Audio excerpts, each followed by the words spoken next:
Today I'm at the Chicago Auto Show with one of the most exciting electric vehicles for 2022, the all-new Ford F-150 Lightning.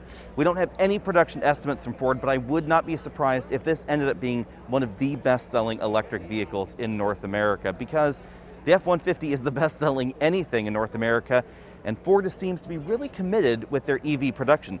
They're more than tripling the production of the Ford Mustang Mach-E at the same time that they're releasing this all-new truck. Let's talk about some of the cool things here. The first one is this big front trunk here. Front trunks are all the rage with EVs. And logically, in an F-150 that shares much of its structure with the regular F-150, there was plenty of room under here because we no longer have a 5-liter V8 or a big twin-turbo 6-cylinder engine. 12-volt battery is located right back there behind that door. Under this load floor, we find some storage dividers. You can actually move this into various different slots for different kinds of cargo you have going on there. They're cargo tie downs. This is rated for 400 pounds of load, so you can put concrete, whatever you want up front. Also some grocery bag holders right down there in the corner, and the front trunk is powered, which is a really nice touch. Another really cool touch is that there are actually 2 onboard inverters. So when Ford says this is capable of 9.6 kW total, it's split. So 2.4 kW for the cab and for the front trunk, and then 7.2 kW in the rear. That's really an interesting touch. So you can do 20 amp power tools back here, and if for some reason you pop this breaker, the ones in the back would still continue to function. Being based on the regular F-150, this is only going to come one way as you see it here, with the biggest cab available and an approximately 5.5-foot bed behind. But there's no particular reason that if there was customer demand for different cab styles and different bed styles, that Ford couldn't do that, because they decided that all the attachment points for the body and the cab to the frame, which is unique for the F-150 Lightning, are common with the regular F-150. So it's really easy to mix and match things. Like, for instance, this running board right down here. This particular one is unique to the F-150 Lightning, but it will bolt right onto the regular F-150. And if you have aftermarket bars or things like that you're interested, rock rails, etc., you can put them on your F-150 Lightning without a problem. Moving on here to the back, again, we find the same bed that we find in the regular F-150, but we have restyled lights in the rear to help make this look modern and cool. So we have full LED lights back here with a very distinctive bar that runs right across from one side to the other, mimicking what was going on up front.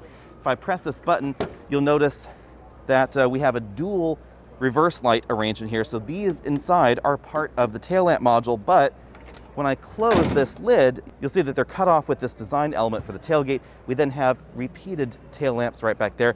The lower portions of the bumper, everything else looks just like you'd find it in a regular F-150. Towing comes in at up to 10,000 pounds when properly equipped with this model. The lower end base versions could be right around 7,700 pounds or so. As you'd expect, the rest of the tailgate's features are also shared with the regular F-150. This is a powered tailgate, which is a handy touch. We also have the pop in and out step there, rulers integrated right there into the top of this, and any accessories that you might get for a regular F-150 in terms of cargo, storage, beds, the way that they latch here, these little clips right here, all of that is exactly the same as the gasoline model. On the inside, the big change is this massive LCD infotainment screen, literally borrowed right out of the Mach-E. And I think that was a really good choice for the F-150, because the F-150 screens are a little bit smaller in some versions than some of the competition, but this is absolutely massive, and it brings Ford right to the top of the pile. The rest of the interior is basically the same. We have a small glove box right there, larger glove box below. Again, power outlets. These are connected to the 2.4 inverter, 2.4 kW inverter up front, so 20 amp output right there. Big full LCD instrument cluster, the same steering wheel that we find in the rest of the F-150 lineup. Also the same center console design that we find in the rest of the F-150 lineup. So lots of storage going on there. And because the battery pack is located completely under the truck, the rear seats are identical to the regular F-150. And this is something that, for instance, we don't see in Toyota's new hybrid truck, where they put the battery pack right here under the rear seats, and it really compromised practicality. In here, we have the same sort of cargo dividers that we find in the regular F-150. You can put lockable accessories in there if you want to as well. And then, of course, lots of rear seat room, because these are exactly the same rear seats. When this goes on sale later in 2022, supposedly customer deliveries should start in May. Full disclosure, here at Alex Autos, we already have a Lightning on order. Hopefully we will be one of the very first people to actually be able to buy one. And this is not going to be given to us by Ford. We are actually putting our own cash down and buying a Lightning, because I think this is one of the most important new electric vehicles. There are other electric trucks coming. We have the Silverado EV, we have the Hummer EV. Hummer EV is likely actually going to be technically on sale a little bit before this, but the Hummer EV is quite expensive, as are the coming versions of the Silverado. This is going to be quite a bit more affordable. There is theoretically going to be an approximately $40,000 version that's really targeted at fleet customers. That version is going to have a little bit less power than we find in this one. The core consumer versions of the F-150 Lightning are going to be all dual motor, over 560 horsepower, and they're going to be targeting low 4 seconds 0 to 60. So by far the fastest F-150 ever made. Range should come in right around 300 miles for the big battery pack. If you want to get your hands on the little battery pack and the least expensive version, that should be available at some point in time. It's probably going to be a little bit later in the production cycle. It's going to give you a little bit less power, less towing ability. It's not going to tow 10,000 pounds, and range on that model should be just over 200 miles. And again, all the same kind of payload capacity and towing ability that you'd expect in an F-150 is baked into the Lightning. Approximately 2,000 pounds of payload capacity is going to be available in the F-150 Lightning. Remember that does include the front trunk and all passengers, of course, but that is likely going to put this above most regular half-ton trucks. Let's see if this one has a window sticker. We can see what the payload rating on this particular truck is. This particular truck is 1,452 pounds as equipped right here.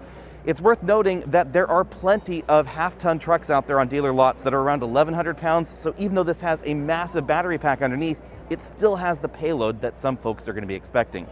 Now, on the downside, I'm going to be really interested to see how fast this vehicle actually DC fast charges. There's going to be some pretty powerful onboard chargers available, up to about 19 kilowatts charging rate. That's definitely important for people that are charging overnight. Remember, it's a really big battery pack. This is going to be far less efficient than something like a Mach-E or a Tesla Model Y, so definitely keep that in mind. We don't know DC fast charge rates, however. I would not be surprised if it took a lot longer to completely charge this on a DC fast charge station than something like a Mustang Mach-E. Another interesting twist is Ford's Pro Power onboard system. So again, 9.6 kW of combined power output, 2.4 in the front and the cabin, 7.2 in the back. But that is not what is powering your house. If you do the backup power system that allows the F-150 to power your home, things are a little bit different. Here's how that system is going to work. It'll actually be connecting to these DC pins right here below the J1772 charging port. So actually it's going to use the CCS connector in the vehicle. DC power is going to be sent directly from the battery to an inverter unit that is located in your home. It is not a portable device. So if you want to be able to power your home, that's going to give you the maximum power output just through that connector based on that home-based inverter setup.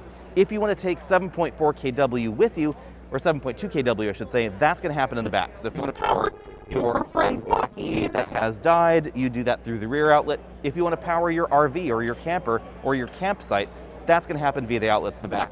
If you want to power your home, that's via the home charge station, which Ford has not released all details on, but that's going to connect right through that J1772 NCCS charge connector up front.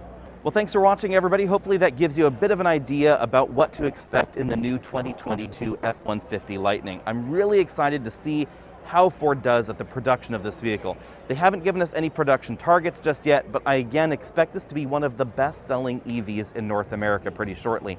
Trucks are obviously very, very hot, and Ford has really beat a lot of other car companies to the punch. They actually managed to release an actual production truck that is going to be on sale this year before Tesla did with the Cybertruck. And honestly, I think this looks prettier than the Cybertruck. Let me know what you think about that down there in the comment section below. And even though GM is going to be delivering an EV truck this year as well, Ford is going to be giving us much more affordable models. Now, affordable needs to be in air quotes there, because most versions of this are going to be between $60,000 and $80,000, to be perfectly honest. Especially if you want some of the luxury touches inside, like in the Lariat trim, or if you want the bigger battery pack. And most people are probably going to want that extra range. Definitely keep in mind the price tag is going to be well above that sort of $40,000 starting price that some folks have been talking about.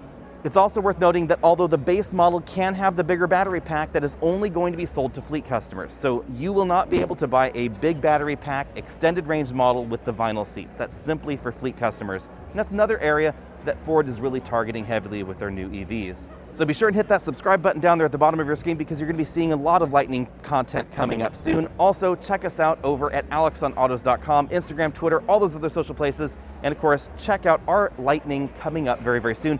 It, interestingly enough, is going to be the exact same Lariat trim as this model. I expect it to look very, very similar on the inside. I'll see all of you later.